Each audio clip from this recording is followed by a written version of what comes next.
Hi అండి, నేను మీ Shilpa Vinay. Welcome to Vinsy kitchen. ఈ రోజైతే మనం రోడ్ సైడ్ టిఫిన్ సెంటర్స్లో చేసే అల్లం పచ్చడి తయారీ విధానాన్ని చూద్దాము. అన్ని రకాల టిఫిన్స్లోకి చాలా బాగుంటుందండి. ఇడ్లీ, దోశ, ముఖ్యంగా పెసరట్టులోకి, ఇంకా మైసూర్ బోండాలో కూడా చాలా బాగుంటుంది. ఉప్మా, హాట్ పొంగల్, ఎందులోకైనా కానీ ఈ చట్నీ చాలా బాగుంటుంది. నేనైతే మా ఇంటి దగ్గరలో ఉన్న టిఫిన్ సెంటర్లో తిన్నానండి ఒకసారి. నాకు బాగా నచ్చేసింది. వాళ్ళని అడిగి రెసిపీ కనుక్కున్నాను. మీరు కూడా అడుగుతున్నారు కదా అల్లం చట్నీ రెసిపీ పెట్టండి అని. మరి ఇంకెందుకు ఆలస్యం, ఈ అల్లం చట్నీని ఎలా తయారు చేసుకోవాలో చూసేద్దాం రండి. ముందుగా స్టవ్ పైన ప్యాన్ పెట్టేసుకుని ఇందులో 2 టేబుల్ స్పూన్లు నూనె వేసి, నూనె కాగిన తర్వాత 1/2 టీ స్పూన్ మెంతులు, 1 టీ స్పూన్ జీలకర్ర, 1 టేబుల్ స్పూన్ ధనియాలు వేసుకుని వేయించుకోవాలి. నేనైతే ఇన్స్టెంట్గా చేసే ఈ అల్లం చట్నీలో వీటితో పాటుగా పచ్చెనపప్పు, మినపప్పు ఇవి వేసి వేయించేసి చేసేదాన్ని. దానికంటే కూడా నాకు ఈ చట్నీ ఇంకా బాగా నచ్చింది. మీరు కూడా ఒకసారి తప్పకుండా అయితే ట్రై చేయండి. ఇవి వేగిన తర్వాత ఇందులో చూడండి అల్లం ముక్క, ఇది వెయిట్లో వచ్చేసి 25 గ్రాములు ఉంది. పైన తొక్క తీసేసి చిన్న చిన్న ముక్కలుగా కట్ చేసి వేసుకోవాలి. దీంతో పాటుగా 10 నుంచి 12 వరకు ఎండుమిర్చి, లేదా మీ కారానికి తగ్గట్టుగా ఎండుమిర్చిని తుంపి వేసేసుకోండి. నేనైతే కారం తక్కువ ఉన్న కాయలు ఒక 5 వేసి, కారం ఉన్న మామూలు కాయలు ఒక 6 వేశాను. కారం తక్కువ ఉన్న కాయలు అంటే బ్యాడ్గి కాయలు అంటారు కదా, మంచి రంగు వస్తుంది పచ్చడికి, చట్నీ మంచి రంగు వస్తుంది, కారం తక్కువగా ఉంటుంది అనమాట. అవి ఒక 5 కాయలు వేసి, మామూలు కాయలు ఒక 6 వేసాను, మొత్తం 11 కాయలు వేసాను. అల్లం చూడండి చక్కగా వేగిపోయింది కదా, ఈ విధంగా పచ్చరం తగ్గేంత వరకు వేయించుకోవాలి. ఇప్పుడు ఇందులో 4 మీడియం సైజ్ టమాటోలని కొంచెం పెద్ద ముక్కలుగా కట్ చేసి వేసేసుకోండి. వెయిట్లో వచ్చేసి ఇవి 1/2 కిలో టమాటోలు. అంతా ఒకసారి బాగా కలిసేలా కలుపుకోవాలి.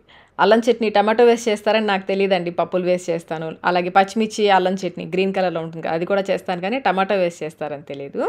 ఒకసారి బాగా కలిపేసుకుని మూత పెట్టేసి లో ఫ్లేమ్లో మధ్య మధ్యలో కలుపుకుంటూ టమాటో మెత్తబడేంత వరకు ఉడికించుకోవాలి. చూడండి టమాటో చక్కగా ఉడికిపోయింది కదా, మాడిపోకుండా మధ్య మధ్యలో కలుపుకుంటూ ఉడికించుకోవాలి. టమాటా బాగా ఉడికిన తర్వాత కొంచెం చింతపండు, ఒక నిమ్మకాయ సైజంత చింతపండు, కొంచెం పసుపు, 1/2 టీ స్పూన్లో సగం 1/8 టీ స్పూన్ పసుపు వేసేసుకుని అంతా ఒకసారి బాగా కలిసేలా కలిపేసుకోండి. ఇలా బాగా కలిపేసుకుని స్టవ్ ఆఫ్ చేసేసుకోండి. ఆ వేడికి చింతపండు కూడా చక్కగా మెత్తబడుతుంది. ఇప్పుడు ఈ మిశ్రమాన్ని పూర్తిగా చల్లారనివ్వాలి. పూర్తిగా చల్లారిన తర్వాత మిక్సీ జార్లోకి వేసుకోవాలి. ఇందులోనే 7-8 వెల్లుల్లి రెబ్బలు, పెద్దవి 7-8 వెల్లుల్లి రెబ్బలు, 1 టీ స్పూన్ సాల్ట్, లేదా మీ రుచికి సరిపడినంత సాల్ట్ వేసేసుకుని గ్రైండ్ చేసుకోవాలి. ఇది కొంచెం నలిగిన తర్వాత ఇందులో 2 టేబుల్ స్పూన్ల బెల్లం వేసుకోవాలి. బెల్లం అయితే తప్పకుండా వేసుకోవాలండి, అల్లం చట్నీలో బెల్లం అయితే తప్పకుండా వేసుకోవాలి. వెయిట్లో వచ్చేసి ఇది 30 గ్రాములు. 2 టేబుల్ స్పూన్ల తురిమిన బెల్లం వేసేసుకుని మధ్య మధ్యలో కొంచెం కొంచెం నీళ్ళు పోసుకుంటూ బాగా మెత్తగా గ్రైండ్ చేసుకోవాలి. మరీ పల్చగా చేసేసుకోవద్దు, కావాలంటే నీళ్ళు తర్వాతైనా వేసుకోవచ్చు. చూడండి ఈ విధంగా బాగా మెత్తగా గ్రైండ్ చేసేసుకోవాలి. ఇలా గ్రైండ్ చేసుకునే చట్నీని ఒక గిన్నెలోకి తీసేసుకోండి. చట్నీ అంతా తీసాక మిక్సీ జార్లో ఇంకొంచెం నీళ్ళు పోసి తొలిపేసుకుని ఆ నీళ్ళు కూడా పోసేస్తున్నాను. చట్నీ మీకు ఏ కన్సిస్టెన్సీ కావాలో దానికి తగ్గట్టుగా నీళ్ళు పోసేసి కలిపేసుకోండి. అలాగే ఒకసారి టేస్ట్ చెక్ చేసుకోండి, మీకు సాల్ట్ ఏమైనా తగ్గితే ఇప్పుడు వేసి కలుపుకోవచ్చు. చట్నీ రెడీ అయిపోయింది కదా, ఇప్పుడు మనం ఈ చట్నీకి పోపు వేసేసుకుందాం.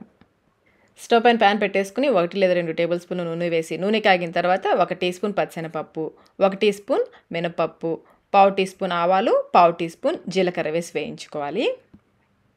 ఈ పోపు గింజలు వేగిన తర్వాత కొంచెం ఇంగువ, 1/2 టీ స్పూన్లో సగం 1/8 టీ స్పూన్ ఇంగువ, 2 ఎండుమిర్చిని తుంపి వేసేసుకుని స్టవ్ ఆఫ్ చేసేసుకోండి. ఆ వేడికి ఇవి వేగిపోతాయి.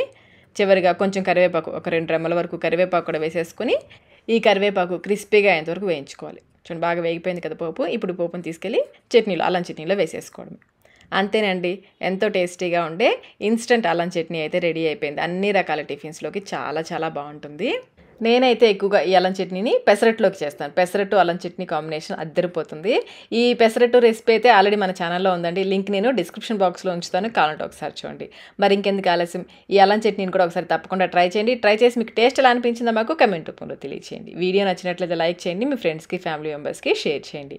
ఇలాంటి మరిన్ని రెసిపీస్ కోసం మన విన్సీ కిచెన్ యూట్యూబ్ ఛానల్ని సబ్స్క్రైబ్ కూడా చేసుకోండి. Thank you.